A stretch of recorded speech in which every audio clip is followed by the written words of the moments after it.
وقت آ گیا دہشت گردی کے خلاف مشترکہ کوششیں کریں۔ وزیر اعظم شہباز شریف کی ترک صدر کے ہمراہ مشترکہ پریس کانفرنس۔ کہا انسداد دہشت گردی کے لیے ترکیے کے تعاون کے شکر گزار ہیں۔ ترکیے نے ہر مشکل وقت میں پاکستان کا بھرپور ساتھ دیا۔ توانائی، کانکنی، معدنیات اور آئی ٹی سمیت مختلف شعبوں میں تعاون پر اتفاق ہوا۔ مسئلہ کشمیر پر ترکیے کی حمایت کے شکر گزار ہیں۔ فلسطین میں جارحیت کی شدید مذمت کرتے ہیں۔ فلسطینیوں کا بہیمانہ قتل عام کیا جا رہا ہے۔ غزہ میں فوری جنگ بندی کا مطالبہ کرتے ہیں۔ ترک صدر رجب طیب ایردوان نے کہا پاکستان دہشت گردی کے خاتمے کے لیے پرعزم ہے۔ ہر قسم کی دہشت گردی کے خاتمے کے لیے پاکستان کی کوششوں کی حمایت کرتے ہیں۔ باہمی رابطے مضبوط دوستی کی علامت ہیں۔ دفاعی شعبے میں مشترکہ منصوبے شروع کرنا چاہتے ہیں۔ غزہ بربریت کی پاکستان نے پرزور مذمت کی۔ دونوں ممالک آزاد فلسطین ریاست کی حمایت کرتے ہیں۔ وزیر اعظم شہباز شریف اور ترک صدر رجب طیب ایردوان کی ملاقات باہمی دلچسپی کے امور پر تبادلہ خیال۔ مقبوضہ وادی سیاحوں کے لیے موت کی وادی۔ قابض بھارتی فوج مقبوضہ کشمیر میں امن و امان قائم کرنے میں ناکام۔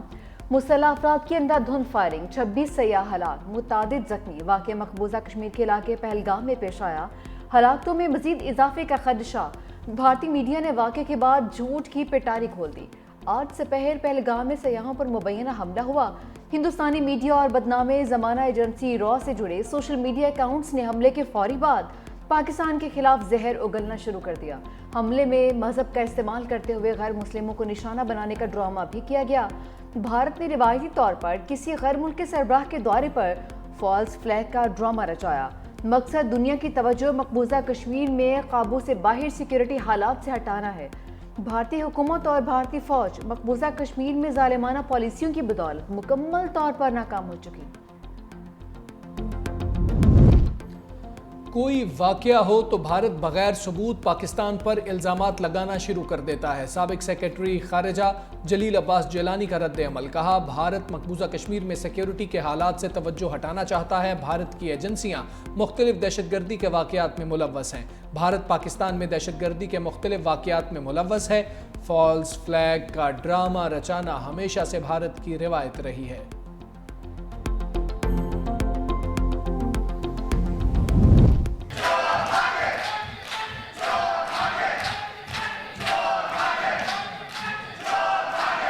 اس معاملے کے اوپر کوئی چیز بلڈوز نہیں ہو رہی۔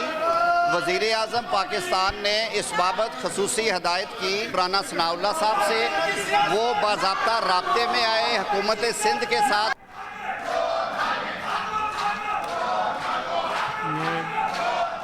ہم آپ کے سوالوں کے جواب دینے کے لیے یہاں پہ آئے ہیں، اور یہ طرز سیاست اگر آپ نے رکھنا ہے تو اس سے ملک کی خدمت نہیں ہوگی۔ متنازع نہروں کے خلاف پیپلز پارٹی کا سینٹ سے واک آؤٹ۔ حکومتی ارکان کی منانے کی کوششیں ناکام۔ وزیر قانون اعظم نذیر تارڑ نے کہا پیپلز پارٹی ہماری حلیف جماعت ہے۔ اپوزیشن ہماری بات اس لیے نہیں سننا چاہتی کیونکہ اس کے پاس پوچھنے کو کوئی سوال نہیں، نہ ہی سننے کی ہمت ہے۔ شیر رحمان کی کناز پر حکومت کو وارننگ۔ کہا کہ دیوار سے لگائیں گے تو دمادم مست کلندر ہوگا۔ میڈیا سے گفتگو کرتے ہوئے کہا کہ وفاقی حکومت پانی کے مسئلے کو سنجیدگی سے نہیں لے رہی۔ نہروں کا مسئلہ حل کرنے کے لیے پیپلز پارٹی سراپا احتجاج رہی ہے۔ اب بات بہت آگے نکل چکی۔ آپ سندھ سے پانی کھینچیں گے تو ہم بات نہیں کریں گے۔ ہمارے صدر انتشار کے دور میں پاکستان کھپے کا نعرہ لگایا تھا۔ جوائنٹ سیشن میں موجودہ حکومت کو صدر نے تنبیہ کی تھی۔ صدر نے کہا تھا کہ کینالز پر کچھ صوبوں کو تشویش ہے۔ بلاول بھٹو نے کینالز کو زندگی موت کا مسئلہ قرار دیا۔ سی سی آئی کی فوری میٹنگ بلائی جائے۔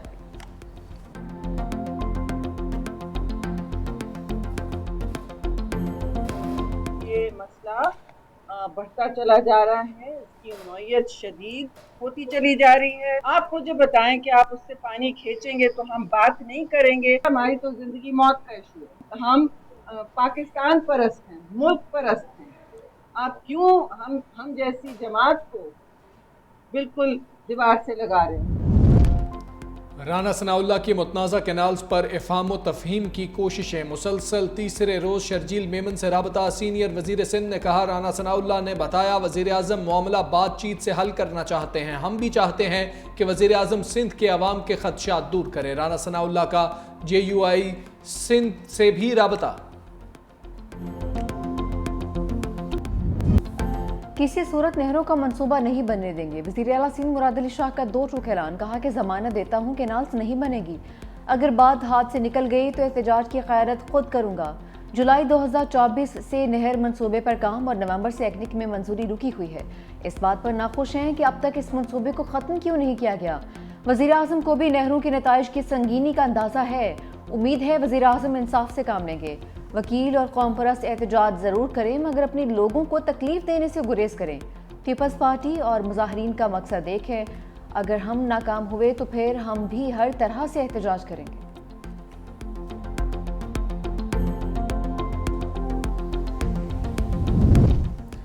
وزیر اطلاعات پنجاب عظمہ بخاری کے سندھ حکومت پر لفظی وار، کہا پنجاب نے 1 سال میں کسانوں کو تاریخی پیکج دیا، سندھ حکومت 16 سالہ کارکردگی بتائے، کیا سندھ میں کاشتکار نہیں؟ کیا سندھ حکومت نے گندم کی قیمت مقرر کر دی؟ کیا سندھ حکومت نے کسانوں سے گندم خرید لی؟ مراد علی شاہ کو سندھ کے کسانوں سے زیادہ پنجاب کے کسان کی فکر ہے، پنجاب کے کسانوں کی فکر کرنے کے لیے پنجاب کے وارث موجود ہیں۔ عظمہ بخاری نے مراد علی شاہ کو علی امین گنڈا پور سے تشبیہ دے دی۔ شرجیلی نام میمن کا عظمہ بخاری کے بیان پر لفظی سٹرائک، مشترکہ پریس کانفرنس میں کہا کہ نون لیگ کے کچھ وزیر الٹے سیدھے بیانات دے رہے ہیں۔ پنجاب حکومت کے وزراء کا شاید وفاقی حکومت سے ذاتی جھگڑا چل رہا ہے، اس لیے وہ بے تک کے بیانات دے کر وفاقی حکومت کو مشکل میں ڈالنا چاہتے ہیں۔ وزیر اعظم اور نواز شریف معاملات خراب کرنے والوں کو سمجھائیں، یہی روش رہی تو بات نہیں بنے گی، پھر ہم بھی اپنے ترجمانوں کو شعلہ بیانی سے نہیں روک سکیں گے۔ ناصر حسین شاہ بولے، پہلے دن سے موقف ہے کہ متنازع کینالز منظور نہیں ہے، یہ کینالز کا منصوبہ مفروضے پر منظور کیا گیا ہے۔ ارسا نے بدنیتی کی بنیاد پر پانی کا سرٹیفکیٹ جاری کیا۔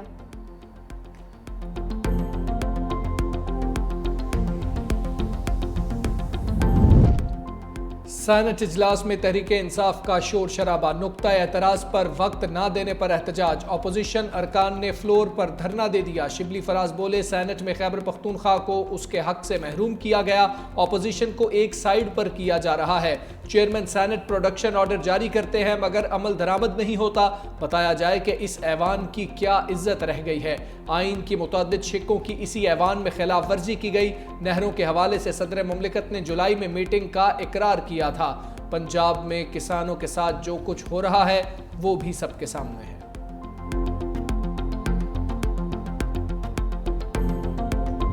اڈیالہ کے باہر ڈرامائی صورتحال، فیملی کی بانی سے ملاقات پھر دھری رہ گئی۔ علیمہ خان، نورین خان، عظمہ خان بھائی سے نہیں مل پائیں، پولیس نے علیمہ خان کو جیل کے قریب ناکے پر ہی روک لیا۔ نورین خان اور عظمہ خان کو اجازت دے دی گئی، جیل انتظامیہ نے دونوں کے انتظار کے باوجود بانی سے ملنے نہیں دیا۔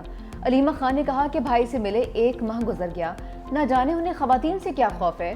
نورین خان نے کہا کہ ہمیں ملاقات کی یقین دہانی کروا کر 2 گھنٹے داخلی دروازے پر انتظار کروایا، بعد میں کہا ملاقات کا وقت ختم ہو گیا۔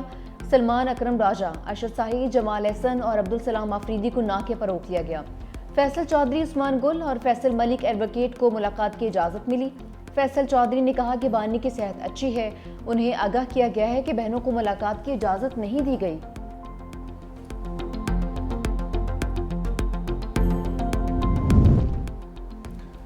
شکر ہے شیر افضل مروت سے جان چھوٹ گئی، بانی پی ٹی آئی کی وکلا سے گفتگو، ملاقات کی اندرونی کہانی سامنے آ گئی۔ بانی نے کہا شیر افضل کو پی ٹی آئی میں پلانٹ کیا گیا تھا۔ سابق وزیر اعظم کا مائنز اینڈ منرلز بل پر تحفظات کا اظہار، علی امین گنڈا پور کو مائنز اینڈ منرلز بل پر ملاقات کے لیے بلا لیا، بیرسٹر گوہر کے معذرت خواہانہ رویے پر سخت پیغام بھجوایا، پارٹی لیڈرشپ کو تمام اختلافات ختم کرنے کا کہہ دیا۔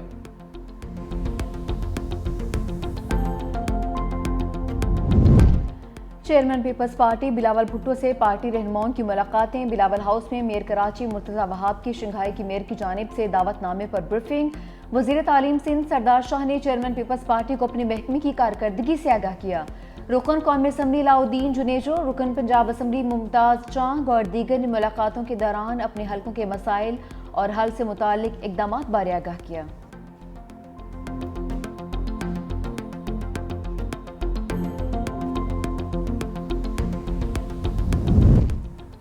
نواز شریف کی لندن سے اپنی صحت پر وضاحت، صحافیوں سے گفتگو میں کہا میری صحت بالکل ٹھیک ہے، غلط خبر پھیلائی گئی، پاکستان صحیح سمت میں چل پڑا۔ شہباز شریف نے گرتی معیشت کو اپنے پاؤں پر کھڑا کر دیا۔ مریم نواز نے پنجاب میں ترقی کی نئی منازل طے کی، سب کو مل کر پاکستان کی ترقی کے لیے کردار ادا کرنا ہوگا، پی آئی اے بند کرانے والے کے خلاف سخت قانونی کارروائی ہونی چاہیے۔ کراچی کا موسم بہت گرم، شہر قائد ہیٹ ویو کی زد میں آ گیا، درجہ حرارت دوسرے روز بھی 41 ڈگری سینٹی گریڈ کو چھو گیا۔ بجلی کی غیر اعلانیہ لوڈ شیڈنگ کے باعث شہریوں کو پانی کی قلت کا سامنا۔ ملک کے میدانی علاقوں میں بھی گرمی کی لہر، Jacobabad 44 degree centigrade record, Larkana, Lasbela, مٹی اور دادو میں 43 رہا، لاہور 38، پشاور اور اسلام آباد 35 degree centi grade.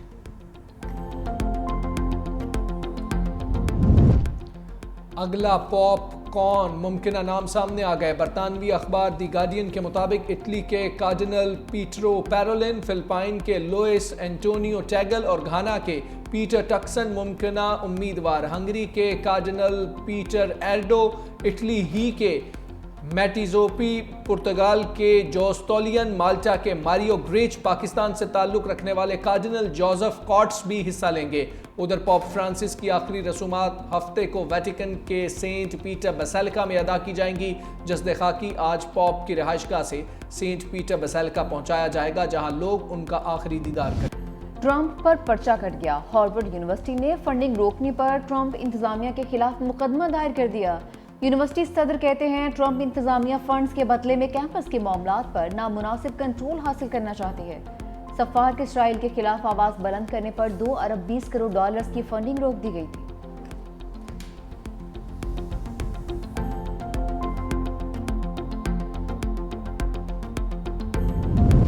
Multan Sultans کی پہلی جیت، قلندرز کے خلاف فتح کی دھمال۔ پی ایس ایل 10 کے سنسنی خیز مقابلے میں لاہور قلندرز کو 33 رنز سے شکست۔ ملتان سلطانز کا پہلے کھیلتے ہوئے 229 رنز کا ہدف، یاسر خان کی شاندار 87 رنز کی اننگز، کپتان محمد رضوان کے 32 اور عثمان خان کے 39 رنز۔ ہدف کے تعاقب میں لاہور قلندرز کی بیٹنگ لائن فلاپ، 195 رنز ہی بنا سکے۔ فخر زمان 32 رنز بنا کر چلتے بنے، محمد نعیم 11، عبداللہ شفیق 18، ڈیرل میچل 19 رنز بنا سکے۔ ملتان سلطانز اور اسلام آباد یونائیٹڈ میں آج ٹاکرا ہوگا۔